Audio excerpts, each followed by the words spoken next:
Olá, tudo bem? Esse seminário ao qual você está prestes a assistir tem como tema a programação dinâmica e será dirigido por Maria Clara Vasconcelos, Daisy Dias, Nathanael Caraúna e Jonas Soares. Alguns temas serão apresentados durante essa apresentação. Dentre eles, a visão geral, resolução de problemas usando programação dinâmica, abordagem top-down, abordagem bottom-up, problema Fibonacci, problema da mochila e problema do troco mínimo. Começando pela visão geral, temos aqui uma fala de Ian Parberry, onde ele diz: programação dinâmica é um nome sofisticado para, abre parênteses, recursão, fecha parênteses, com uma tabela. Em vez de resolver subproblemas recursivamente, resolva-os sequencialmente e armazene suas soluções em uma tabela. O truque aqui é resolvê-los na ordem certa, de modo que, sempre que a solução para o subproblema for necessária, ela já esteja disponível na tabela. Agora, falando sobre o assunto principal, programação dinâmica, começarmos abordando o paradigma. O que é paradigma e para que serve um paradigma? Paradigma nada mais é do que um exemplo que serve como modelo, um padrão, podemos assim dizer. Em computação, paradigmas são formas ou técnicas de projeto de algoritmos comumente utilizadas, ou seja, para as quais há diversos exemplos de diferentes algoritmos. Um exemplo disso são indução, recursividade, algoritmos de tentativa e erro, divisão e conquista, balanceamento, algoritmos gulosos e algoritmos aproximados. A programação dinâmica é um paradigma para o objeto de algoritmos para a resolução de problemas de otimização combinária. Ela é aplicável a problemas em que a solução ótima pode ser computada, e a partir das soluções de seus subproblemas, que previamente computadas e memorizadas, elas podem ser sobrepostas para gerar uma solução do problema. A grande diferença dessa metodologia é que os subresultados são armazenados já que eles são utilizados em diversos momentos dentro do cômputo da solução. A palavra programação, na expressão programação dinâmica, ela não tem relação com programação de computadores. Ela significa planejamento e refere-se à construção da tabela que armazena as soluções das substâncias. Muitos algoritmos eficientes são baseados no método de programação dinâmica. Esse método ou estratégia de projeto de algoritmos é uma espécie de tradução interativa inteligente da recursão e pode ser definida vagamente como recursão com o apoio de uma tabela.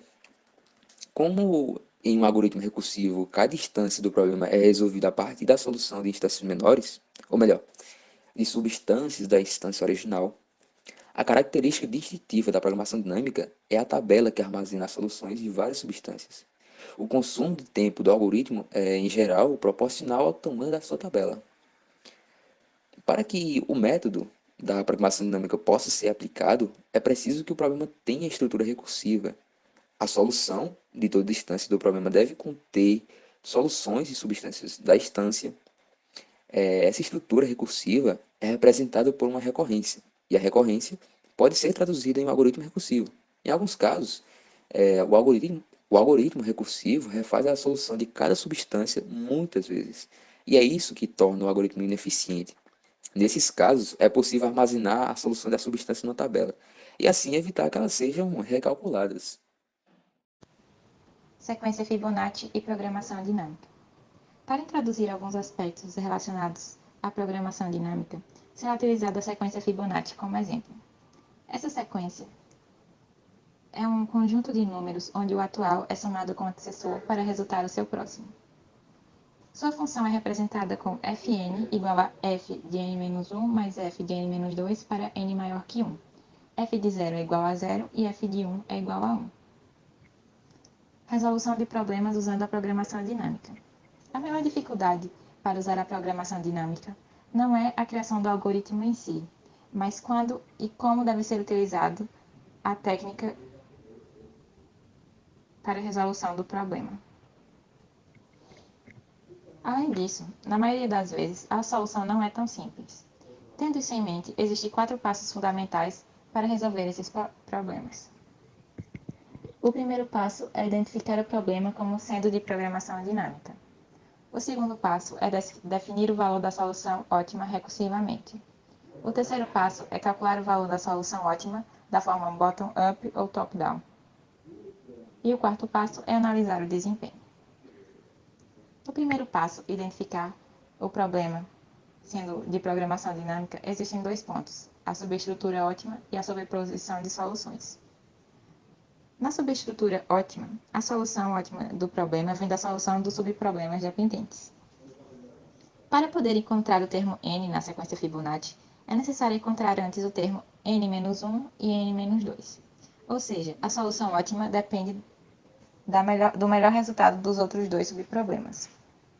Sobreposição de soluções. Nesse caso, para encontrar a solução ótima, é preciso resolver os subproblemas, como no caso 1, mas eles podem se repetir como a imagem ao lado apresenta. Usando n igual a 4, você percebe que o cálculo de Fib2 é requisitado duas vezes. Assim, ocorre a sobreposição de soluções. O segundo passo é definir o valor da solução ótima recursivamente. No caso da série Fibonacci, esta etapa é relativamente simples, já que Fibonacci é uma função recursiva. A própria função utiliza o termo n-1 e n-2 para encontrar n, como é mostrado no exemplo em Python da imagem, onde a função n, se o n for igual a 1 ou igual a 0, vai retornar, se não, vai fazer o cálculo de n-1 mais n-2 e retornar esse valor. O terceiro passo é calcular o valor da solução ótima da forma bottom-up ou top-down. Esse é o diferencial da programação dinâmica. Ele evita cálculos repetitivos e cria uma estrutura de memória. Nessa técnica, a estrutura de memória é usada para gerar os resultados. Abordagem top-down. Na abordagem top-down, ou memorization em inglês, partimos da solução geral, ótima, que se deseja encontrar, e então é analisado quais subproblemas são necessários resolver, até que se chegue no subproblema com resolução trivial. Importante lembrar que ao longo do cálculo, os resultados são armazenados para que sejam comparados. Dessa forma, o algoritmo observa primeiramente na tabela se a solução ótima sobreposta já foi computada. Caso positivo, simplesmente extrai o valor. Caso negativo, resolve e salva o resultado na tabela. O código abaixo mostra um pouco sobre a sequência Fibonacci usando essa abordagem. Na abordagem top-down, ela vai do geral para o específico, ou seja, vai da solução geral para a solução para o subproblema. Ela armazena soluções e compara para ver qual é a solução ótima. Ou seja, no exemplo aqui no código Python, a função tem o n e tem uma tabela onde ela vai armazenar os valores computados. Se n for igual a 1 ou igual a 0, vai retornar 1 ou 0, respectivamente. Se for diferente, ela vai calcular o valor e adicionar a tabela. Até que ela encontre o melhor resultado, ela vai continuar fazendo esse processo de novo e de novo. Abordagem bottom-up. Na abordagem bottom-up, ou tabulation em inglês, diferente da anterior, a solução ótima começa a ser calculada a partir do subproblema trivial. No caso da série Fibonacci, basta entender que para se calcular o termo n, a resolução sempre inicia pelo Fib0, depois Fib1, depois Fib2 e assim sucessivamente até chegar em Fibn. No código em Python, ao lado, você pode perceber que a abordagem bottom-up é o oposto da top-down. A bottom-up vai iniciar com os menores valores, até chegar ao Fn que se procura. Ela não vai armazenar e nem comparar os resultados. Top-down versus bottom-up. Agora iremos comparar as duas abordagens.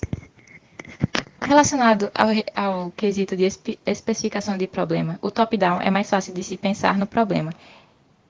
É um código mais simples, é mais simples de ser realizado. O bottom-up pode ser um pouco mais complexo. Relacionado ao código, o top-down também vai ser mais simples e com regras mais simples.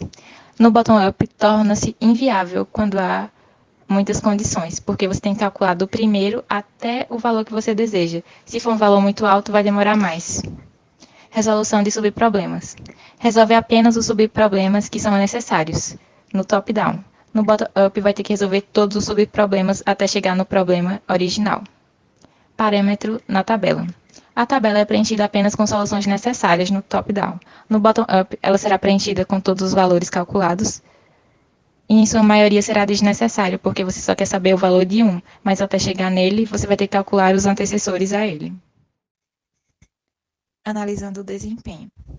Agora será a parte onde será analisado o desempenho dos três códigos apresentados: o código original, o com o método top-down e com o método bottom-up.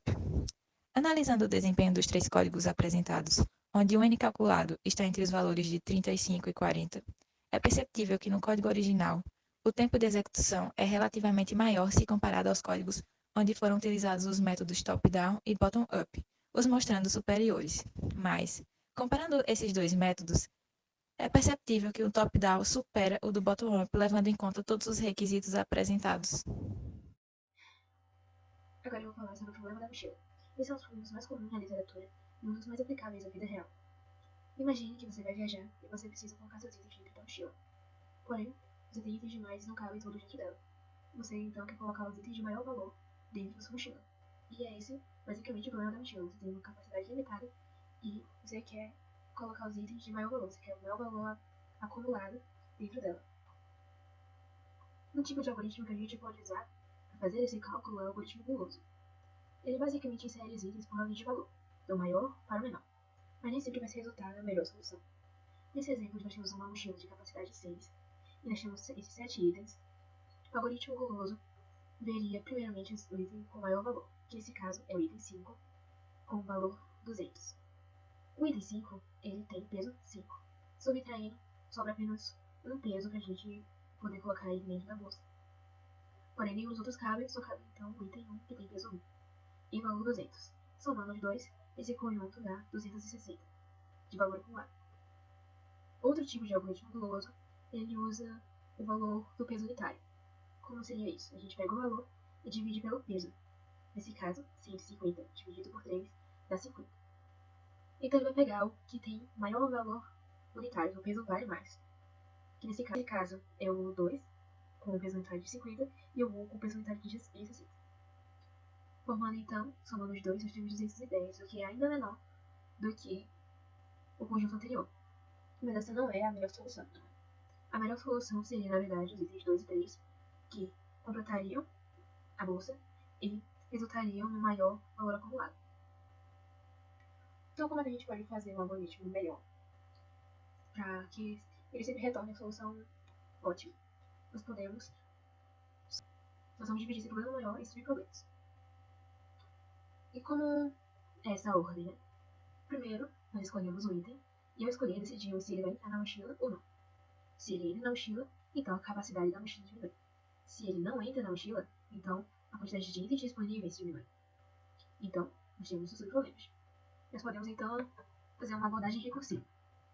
Nessa função, nós temos o número de itens, o valor daquele item, o peso daquele item e a capacidade da mochila. Se o número de itens ou a capacidade da mochila for 0, então ele vai retornar 0. Se o peso do item for maior do que a mochila, então ele vai diminuir o número de itens. Se não, se o item cabe dentro da mochila, então vamos decidir se vamos usar ou se não vai usar. Se usar, o número de itens disponíveis vai diminuir e a capacidade da mochila também. Se não usar, a capacidade continua a mesma, mas o número de itens diminui. Então essa função vai retornar o maior número entre usar e não usar. Vamos fazer um exemplo então com os mesmos 7 itens e a mesma mochila de capacidade 6.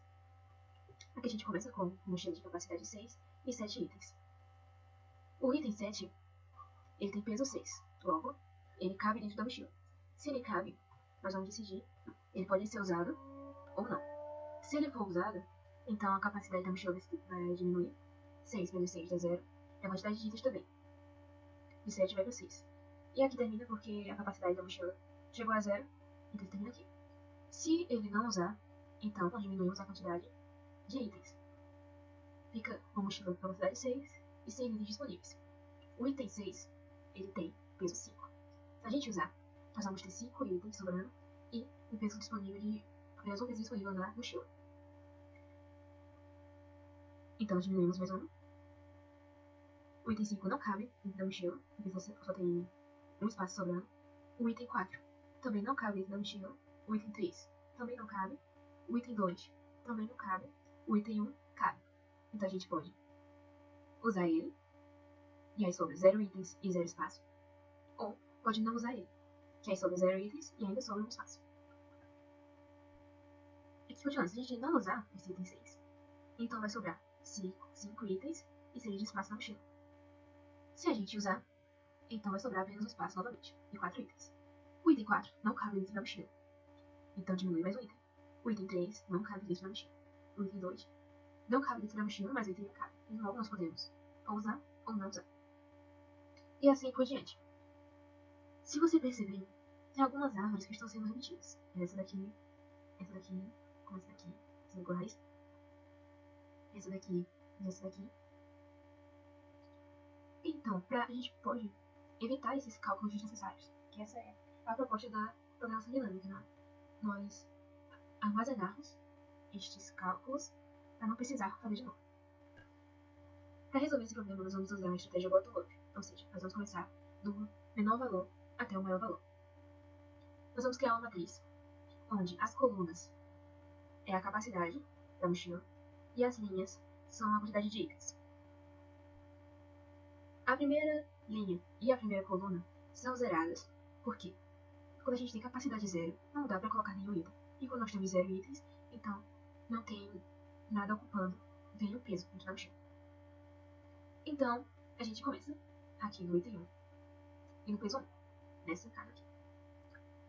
A gente faz as contas. Se o peso do item for maior do que a capacidade atual da mochila, então a gente vai repetir o número de cima.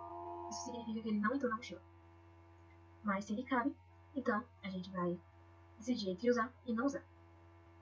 Se a gente usa, então a gente vai pegar o valor desse item e somar com a linha superior, certo? Linha superior, J menos linha superior, diminuindo no x o peso dele. Se a gente decidir não usar, então a gente repete o número de cima. Por fim, a gente atualiza essa posição com o valor máximo, maior valor, entre usar e não usar. Vamos aqui para o exemplo. Item 1. O item 1, ele tem peso 1. Então ele cabe com a capacidade 1. Então, ele vem pra cá. Ele cabe dentro da mochila. A gente decide se usa ou se não usa. A gente decide usar, a gente vai pegar o valor desse item e somar com a casa que tem uma linha acima, J menos 1, e X, que é 2x, menos o peso. O peso dele é 1. Então, é aqui. Vai ficar 60 mais 0. E 70 mais 0 é 60. Então, usa, vai ter valor 60. E não usa, ele é a posição J menos 1, uma linha acima, é exatamente essa linha acima. Essa linha acima é 0. Entre 60 do usar e 0 de não usar, 60 é maior. Então, ele atualiza esse espaço da matriz para 60. Então, nós vamos para o segundo nível de capacidade. Capacidade 2, o item 1 entra, o item 2 outro. Então, de novo, vai pegar o valor nesse de segundo valor. Pega o valor do item, que nesse caso é 60, e soma com o valor que estiver uma linha acima, menos o peso daquele item, que nesse caso é 1. Então vai ser 60 mais 0, igual a 60. E se eu não usar, ele vai ser então igual, o valor não usa vai ser igual a 0. Entre 60 e 0, 60 é maior, então ele fica aqui. Isso acontece em toda essa linha. Agora o item 2. O item 2 não cabe na capacidade 1, ele tem peso 3. Então a gente vem, se ele não cabe, a gente repete o valor de cima. A mesma coisa acontece com a capacidade 2. O item 2 não entra, então repete de cima. Já na capacidade 3, o item 2 entra, ele consegue. Então você faz o cálculo. Se vai usar, então a gente soma o valor do item, mais o valor da casa, que é uma linha acima, menos o peso daquele item, que nesse caso é 3. 3 menos 3 dá 0. Então, USA tem valor 150. Não USA é o valor de uma casa acima, da linha acima, que nesse caso é 60. E entre 60 e 150, 150 é maior, então 150 fica. Na capacidade 4, o item 2, ele entra. Então a gente faz as contas de novo. Você vai pegar o valor do item e somar com a casa que é uma linha acima, menos o peso. 4 menos 3 dá 1. 150 mais 60 dá 210. Entre 210 e 60, 210 é maior, então 210 fica. E assim a gente vai continuando preenchendo essa tabela. E a solução ótima, a melhor solução vai estar na última casa. Vamos ver ainda mais um exemplo de um problema em que podemos aplicar a programação dinâmica. Esse é um exemplo clássico de um problema de otimização que envolve calcular o troco de uma transação usando um número mínimo de moedas possíveis. Então imagine que você é um programador de máquinas de venda automática. Ora, se sua máquina empregasse um número grande de moedas como troco em uma transação, o número de clientes que ela poderia atender ia diminuir, e isso não é legal para a empresa que possui essa máquina. Então é interesse da sua empresa que a máquina que você está implantando no código forneça o menor número possível para atender o máximo de clientes possíveis. Uma forma que muitas vezes a gente vê para resolver esse problema é a de usar o maior número possível das maiores moedas até que ela não possa ser mais usada e você use as subsequentes. Então, vamos pegar um exemplo de um troco de 63 centavos. A gente começaria com a moeda de 25 centavos, usaria a moeda de 25 centavos duas vezes, ainda sobraria 13 centavos. Usaríamos a moeda de 10 centavos uma vez, sobraria 3 centavos. Não daria para usar de 5 e usaríamos 3 de 1. Isso totalizaria 6 moedas. Qual o problema desse método? É que ela não traz o melhor resultado possível em qualquer situação. Por exemplo, na Albânia do Sul, existe a moeda de 21 centavos. Nesse caso, esse método, ele usaria a moeda de 25 centavos, porque é maior do que 21, e quando chegasse na de 21, não ia ter como usar, trazendo o mesmo resultado. Sendo que se você usasse a moeda de 21 3 vezes, você só teria 3 moedas, que seria metade do valor atual por esse método. Esse método também é chamado de método guloso. Então, uma forma de resolver esse problema seria usando a recursividade. O que o método recursivo faz? Ele vai iniciar uma função de cálculo, passando por vários valores e invocando a mesma chamada até encontrar o resultado. Eu sei que não ficou claro com essa explicação, mas vai melhorar mostrando um exemplo de código de recursividade. Aqui nós temos uma função em que ela vai receber um valor, uma lista com as moedas disponíveis e vai receber o troco a ser dado.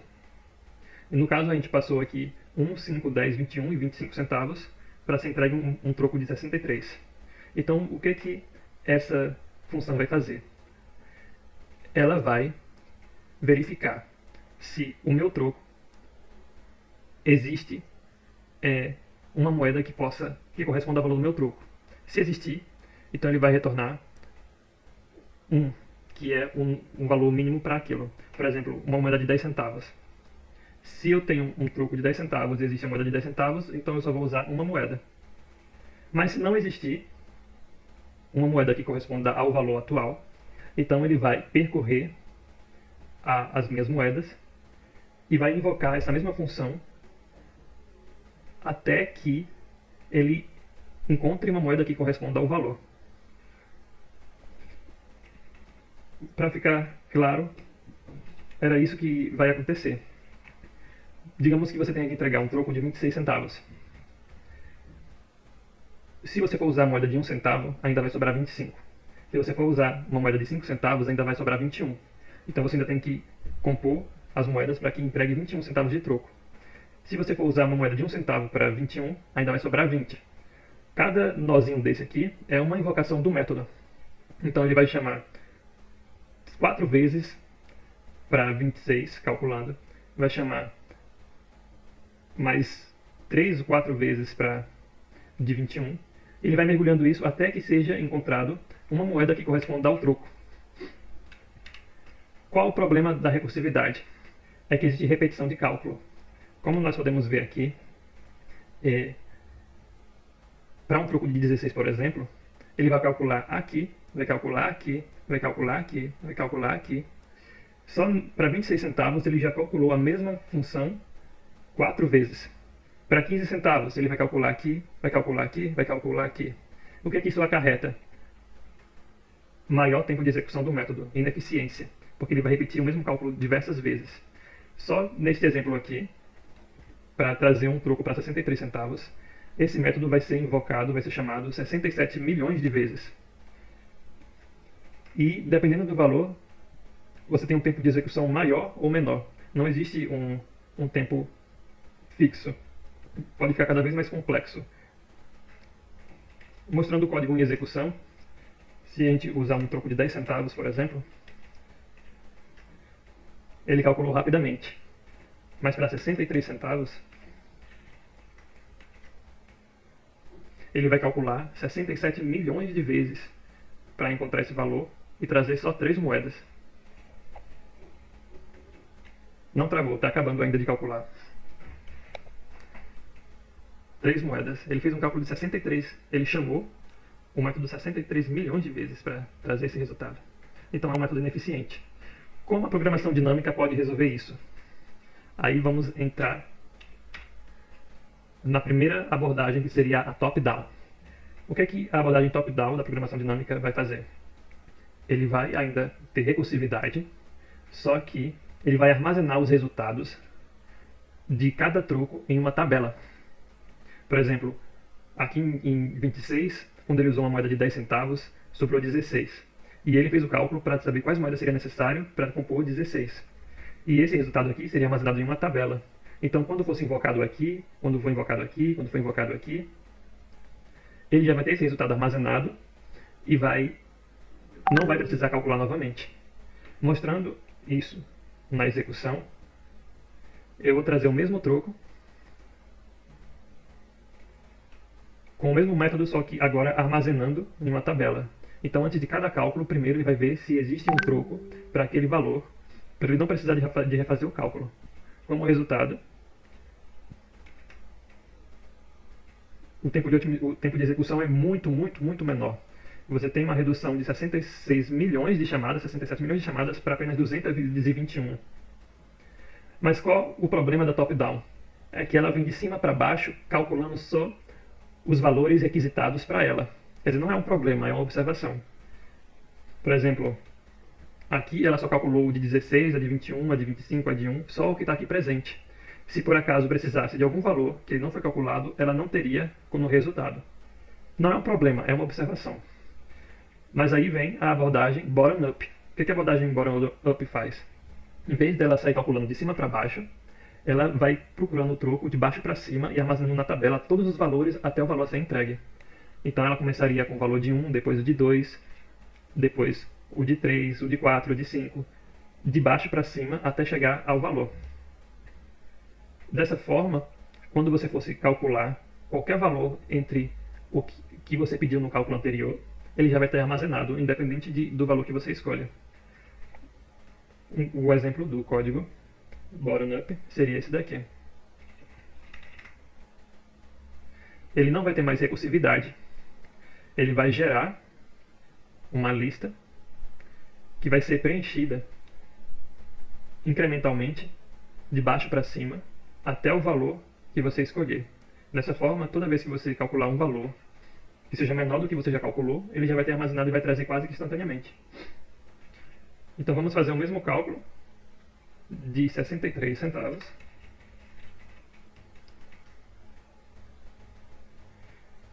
E aqui temos 3 moedas, que foi quase instantâneo. Mostra quais moedas foram usadas. E aqui a lista de baixo para cima de todas as moedas que ele usou. Então é isso. O que a gente pode ver é que a programação dinâmica não é uma coisa complexa. Basicamente consiste do fato de você armazenar os resultados para que você possa reutilizar esses resultados em outros cálculos, evitando assim a repetição de cálculo, uso de memória de processador desperdiçado. Obrigado por assistir a gente até aqui e esperamos que tenha ajudado vocês a aprender um pouco mais sobre programação dinâmica.